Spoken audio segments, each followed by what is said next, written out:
दोस्तों नमस्कार, मैं जगन्नाथ गौतम सियासत हिंदुस्तान यूट्यूब चैनल पर आपका स्वागत है। दोस्तों, जिस तरीके से संसद में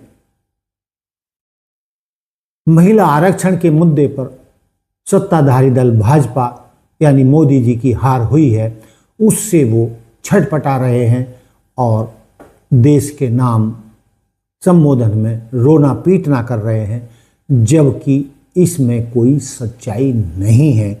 और ये जो मुद्दा है महिला आरक्षण का, इसमें किसी ने किसी को नहीं रोका है। मोदी जी को किसने रोका था कि जब पिछले लोकसभा चुनाव हुए थे तो उन्होंने लोकसभा चुनावों में या दूसरी पार्टियों ने भी अपने उम्मीदवारों में 33% महिलाओं को टिकट क्यों नहीं दिए, किसने रोका था? तो यहीं पर ये मुद्दा खत्म हो जाता है। दोस्तों, यदि मैं आंकड़ों की बात करूं और इनकी पोल खोलूं, इनमें सभी शामिल हैं, तो लोकसभा चुनाव 2024 में महिलाओं की भागीदारी के संदर्भ में विभिन्न राजनीतिक दलों ने अलग अलग संख्या में महिला उम्मीदवारों को टिकट दिए थे। चुनाव आयोग और ADR association for democratic reform के आंकड़ों के अनुसार मुख्य दलों द्वारा दिए गए टिकटों का विवरण इस प्रकार है जो मैं आपको बता रहा। दोस्तों, आप लगा लीजिए कि लोकसभा में कितनी सीटें हैं और 33% के हिसाब से प्रत्येक दल को महिलाओं को कितनी टिकट देनी चाहिए थी। दोस्तों, बीजेपी के कुल 441 उम्मीदवार चुनाव मैदान में उतरे, जिनमें से सिर्फ 69 यानी 69 महिलाओं को ही टिकट दिए गए, जो कि 33% से 16% कम है। दोस्तों, इसी तर्ज पर कांग्रेस ने 328 सीटों पर अपने उम्मीदवार उतारे 2024 के लोकसभा चुनाव में, लेकिन महिला उम्मीदवार मात्र 41 थी। इनका भी परसेंटेज -13% रहा 33% से। तृणमूल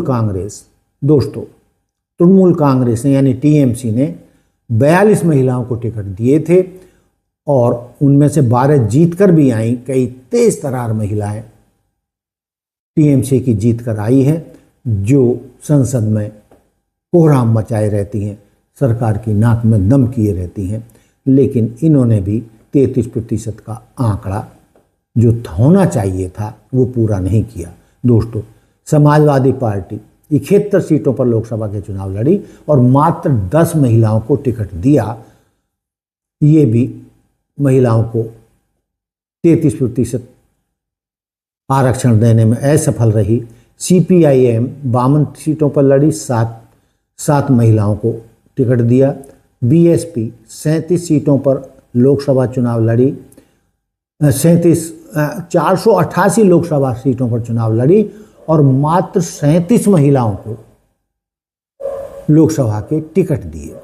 दोस्तों, ये जो मैंने आंकड़े आपके सामने रखे हैं, अब मैं देश से ये पूछना चाहता हूं कि जितने भी दल हैं जिन्होंने लोकसभा का चुनाव पिछला लड़ा था 2024 में, इनको किसने 33% टिकट देने से रोका था? ये अपने तौर पर ही अपने आप ही क्यों नहीं 33% टिकट देते हैं? इनको कोई नहीं रोकता। इसमें संसद में कानून होने जैसा मुद्दा कोई नहीं है कि पहले कानून संसद में पास होगा तभी महिलाओं को 33% टिकट दिया जाएगा। दोस्तों, इसका मतलब है कि पार्टियों की नीयत में फर्क है। दरअसल वो महिलाओं को पूरी तरीके से उनका हक देना ही नहीं चाहती, 33% टिकट देना नहीं चाहती।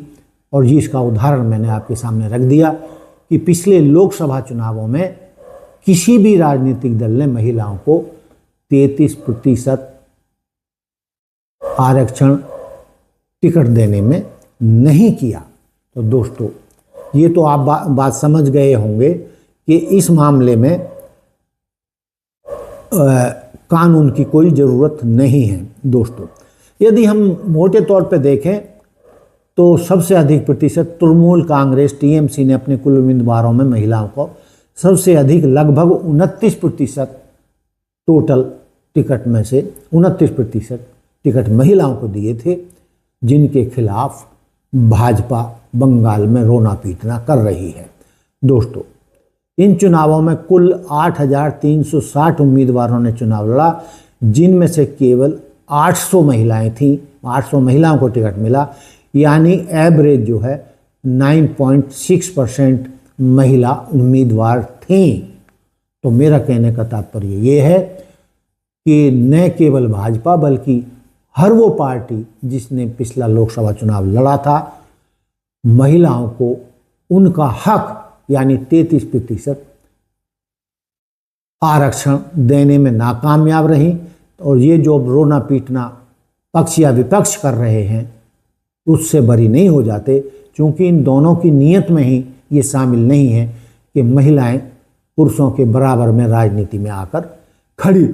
और जो महिलाएं भी राजनीति में आती हैं उनके साथ क्या क्या नहीं होता, उनको क्या क्या नहीं भोगना पड़ता, इसके बारे में मधु किश्वर ने सारा खुलासा करके देश की जनता के सामने रख दिया है। दोस्तों, अब हम थोड़ा सा एक और बात करेंगे कि चूंकि अभी बंगाल में चुनाव होने बाकी हैं और उत्तर प्रदेश में अगले साल की शुरुआत में हो जाएंगे, तो मैं उत्तर प्रदेश का भी आंकड़े आपके साथ रख देता हूं।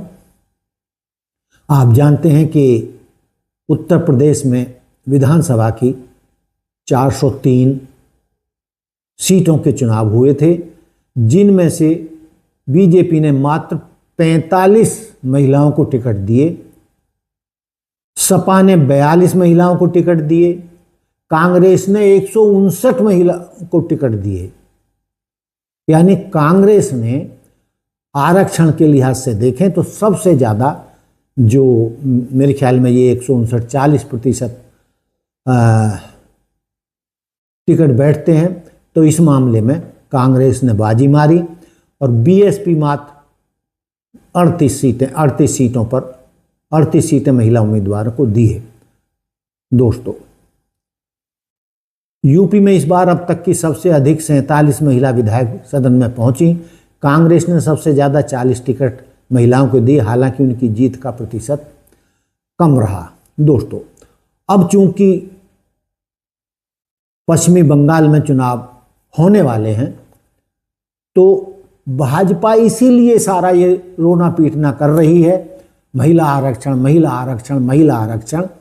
लेकिन दोस्तों, महिलाओं के 33% आरक्षण का मुद्दा तो 2023 में ही समाप्त हो गया था, जब एक स्पेशल सेशन बुलाकर मोदी जी ने महिलाओं को 33% आरक्षण की घोषणा कर दी थी।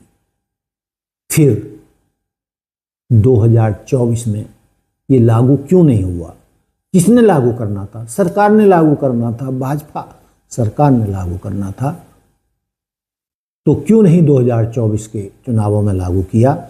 या जो अब विधानसभा के चुनाव हो रहे हैं या हो चुके हैं या आने वाले समय में होने वाले हैं, उन सभी में 33% का कानून 2023 में ही लागू कानून पास हो गया था।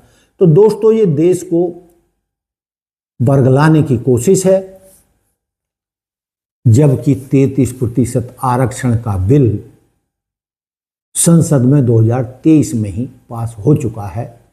तो इसका मतलब क्या है कि मोदी जी और भाजपा इसमें शोर शराबा करके महिला आरक्षण का मुद्दा उठाकर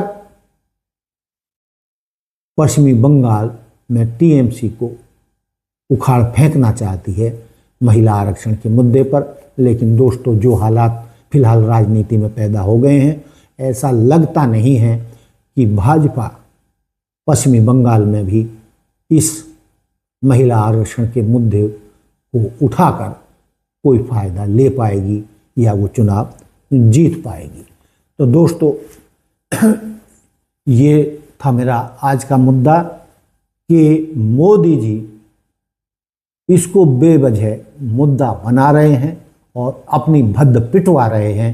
मैं बार बार ये कहता हूँ कि जब 2023 में ही ये बिल पास हो गया तो आपने 2023 के बाद होने वाले लोकसभा और विधानसभा चुनावों में उस कानून को क्यों नहीं लागू किया?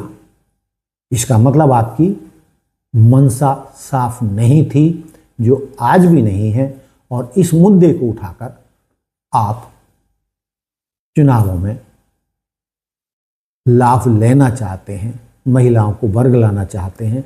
लेकिन दोस्तों, वर्तमान में जो राजनीति चल रही है और भाजपा नेताओं द्वारा जो महिलाओं के शोषण की कहानियां बड़ी तादाद में आ रही हैं, उन पर मुकदमे भी चल रहे हैं, एप्सिन फाइल का भी मुद्दा है, और मधु किश्वर ने जो मुद्दे उछाले हैं उसको भी इग्नोर नहीं किया जा सकता। तो इन हालात में ऐसा लगता है कि मोदी जी के लिए ये मुद्दा भी फ्लॉप साबित होने वाला है। अंत में ये कहते हुए ही मैं अपनी बात समाप्त करूंगा कि भाजपा और मोदी जी कितना ही शोर शराबा कर लें, उन्होंने जो महिला मुद्दे को जिस तरीके से और जिस समय उठाया है, इस मुद्दे पर भी जानकार मान रहे हैं कि उन्हें मुंह की खानी पड़ेगी और महिलाएं उनको सबसे ज़्यादा बुरी तरीके से हराने के लिए आने वाले चुनाव में सामने आएंगी। तो दोस्तों, ये था मेरा आपका आज का मुद्दा। देखते रहिए सियासत हिंदुस्तान। जय हिंद, जय भारत, जय संविधान।